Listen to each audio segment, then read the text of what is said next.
এই জন্য north Korea, আপনি কি জানেন যে উভয়চর জাহাজ যেটা, এটা কিন্তু ফিলিপিন আমেরিকান বেস থেকে আসতেছিল 2500 সৈন্য নিয়ে।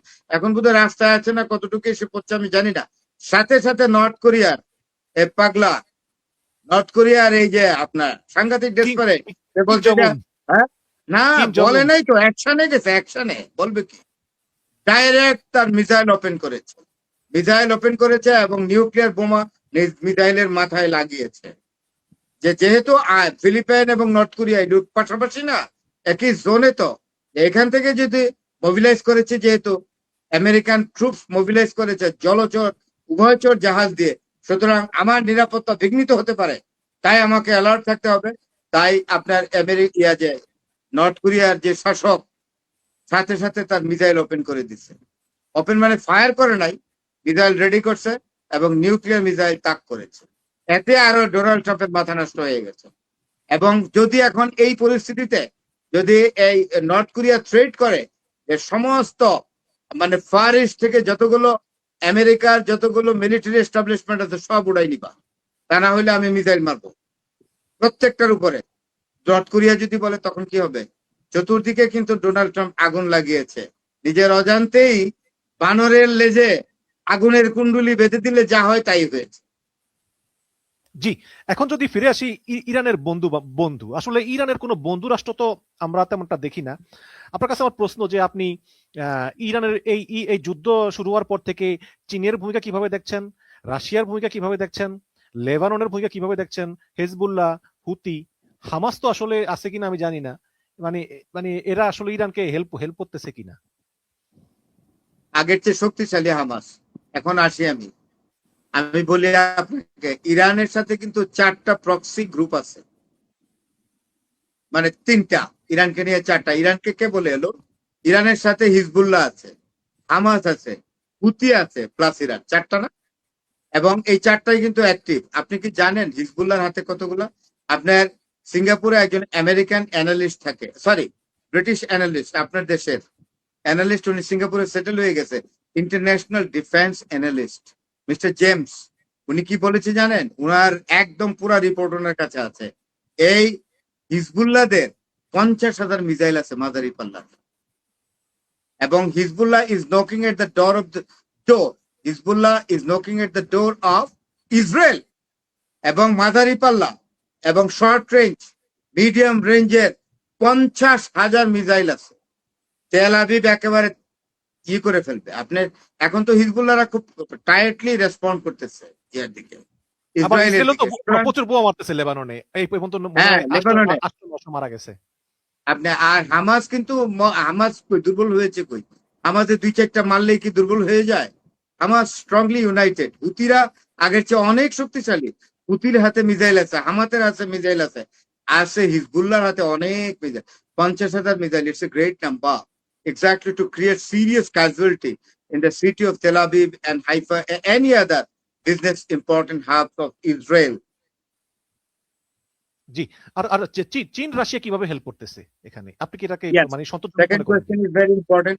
আমি আগেই বলেছিলাম, ডক্টর সিনহার সাথে আমার কথা হয়েছিল। সিনহা ভাই আমার অত্যন্ত প্রিয় ভাই, আমাকে অনেক আন্তর্জাতিক এই পড়াশোনার ক্ষেত্রে উনি আমাকে অনেক সহযোগিতা করেন।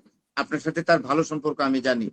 উনি আমার সাথে ওনার সাথে আমি খুব বিনয়ের সঙ্গে একটা বিষয় বলছিলাম, যে জায়গায় আমি হয়তো আপনার সঙ্গে একমত হতে পারছি না। সেটা হলে উনি বলছেন যুদ্ধটা খুব তাড়াতাড়ি শেষ হবে, একই টক শোতে ফেস দ্য পিপলে। আমি বলছিলাম না, আপনি আমার শিক্ষাগুরু, এই ক্ষেত্রে একটু আমি বিনয়ের সাথে ডিফার করি, যুদ্ধ শেষ হবে না। কারণ হিসেবে আমি দাঁড় করিয়েছিলাম যে চায়না এবং রাশিয়া সমস্ত কিছু সহযোগিতা করবে, প্রক্সি ওয়ারের চেয়েও বেশি হবে।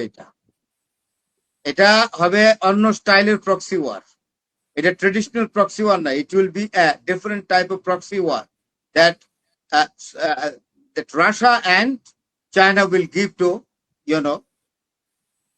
ইরান। এবং চায়না যে ইন্টেলিজেন্স সাপ্লাই করছে স্যাটেলাইট এবং রাডারের মাধ্যমে, পৃথিবীর সবচেয়ে শ্রেষ্ঠ রাডার, সবচেয়ে সাবস্টিকেটেড প্রম্পট রাডার ইউজ করে চায়নার টোটাল রাডার তাকে পুরা একদম দিয়ে রাখছে ইরানের সহযোগিতায়। আমেরিকার যে কোনো বিমান, যে কোনো এয়ার স্ট্রাইকিং যদি আসা শুরু করে দেয়, তখনই ওই রাডার অ্যাকসেপ্ট করে এটাকে। চাইনিজ রাডার অ্যাকসেপ্ট করে ওই ইন্টেলিজেন্স ইরানের হাতে মুহূর্তের মধ্যে পৌঁছে দেয়। ইরান তখন ওইটা ইরানকে এইটাও বলে দেয় যে এই এয়ার স্ট্রাইকিং কে ফেস করতে হলে, অথবা যে টোমাহক এই মিসাইলটা যেটা আমেরিকা থেকে আসছে অথবা ইসরায়েল থেকে আসছে, এই মিসাইলটাকে কোন মিসাইল দিয়ে ইরানকে ফেস করতে হবে, ইন্টারসেপ্টিং করতে হবে, এইটাও রাডার বলে দিচ্ছে চাইনিজ। এবং মানে কত অক্ষাংশ, কত দ্রাঘিমাংশ, মানে কোন অ্যাঙ্গেলে ছুটতে হবে, এই সব কিছু বলে দেয় এভরিথিং। এবং আরেকটা জিনিস বলি, ইরানের যে মিসাইল গুলো যখন গতি পরিবর্তন করে, এই টেকনোলজি চায়নার দেওয়া। এবং মিসাইল গুলো পার্ট হয়ে যায়, 4টা 5টা 6টা পার্ট হয়ে যায় একটাই। যেমন ধরেন প্রথম করে গিয়ে এককভাবে যায়, যেতে গেলে কোনো ইন্টারসেপ্টর যদি সামনে আসে ইসরায়েলের, এটা তখন 3 ভাগ হয় 4 ভাগ হয়, হয়ে তখন দিক পরিবর্তন করে চলে যায়।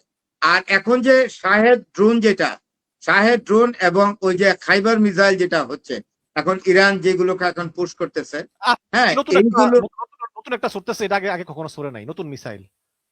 হ্যাঁ, নতুন মিসাইল আরেকটা আসছে, আরেকটা আসবে সেকেন্ডার, এটা হলো 6th জেনারেশনের 6th ভার্সন, এটা ডেঞ্জারাস। আর এখন যেটা চালাচ্ছে এটার গতি হলো প্রতি সেকেন্ডে 4 থেকে 4.5 কিলোমিটার, কোনোটা 5 কিলোমিটার হয় প্রতি সেকেন্ডে। তো আগে যেগুলো ছাড়তো এগুলো একটু সময় লাগতো, ধরেন যাইতে যাইতে প্রায় 20-22 মিনিট লেগে যেত। তাইলে ওই অনুযায়ী তার আয়রন ড্রোন সেট করতো, তারা 20 মিনিট টাইম পেত ইসরায়েল। এখন সেইগুলো ইন্টারসেপ্টিং করতে পারে না, কারণ এগুলো এত দ্রুত গতিতে যায়। তো ইসরায়েল সময় পায় মাত্র 1 মিনিট 6 সেকেন্ড। 1 মিনিট 6 সেকেন্ডে ইন্টারসেপ্টিং ডিফেন্ডিং স্কিল আর অ্যাপ্লাই করতে পারে না ইসরায়েল, যার জন্যই লক্ষ্যভেদ করে বা অব্যর্থভাবে ইসরায়েলি এই যে নতুন ইরানের যে নতুন ভার্সনের মিসাইল গুলো আপনার কাঙ্ক্ষিত টার্গেটে ইসরায়েলের তেল আবিব এবং হাইফা বা অন্যান্য important military establishment, information establishment বা অন্যান্য, এমনকি নেতানিয়াহুর যে ক্যাবিনেট মিটিং হয় এটার আশপাশে বোমা ছাড়ছে, এটা কিন্তু বাংকারের ভিতরে।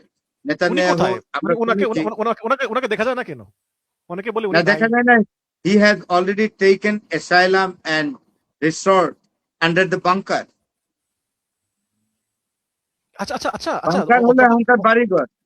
অধ্যাপক ফরাদ হোসেন, এরা মনে খুব ভয় পায়, মানে মৃত্যুকে মনে খুব ভয় পায়, একটু সাইরেন শুনলেই দেখি সবাই গণহারে একদম বাংকারের দিকে ঝুঁকছে। অথচ ইরানে দেখি আমরা ইরানি জাতির সঙ্গে, আর ইরানিরা হতো জাতিগতভাবে সাহসী। 5000 বছর যাবৎ শৌর্য বীর্য এর যে খ্যাতি, এটা ধরে রেখেছে ইরান। তাই ইরানিরা সাইরেন বাজলেই দৌড় দেয় না ঘরের ভিতরে। ইরানি মহিলারাও রাস্তায় নেমে যেভাবে ডিফেন্ড করে, সেখানে ইসরায়েলে আপনি এই চিত্র দেখবেন না।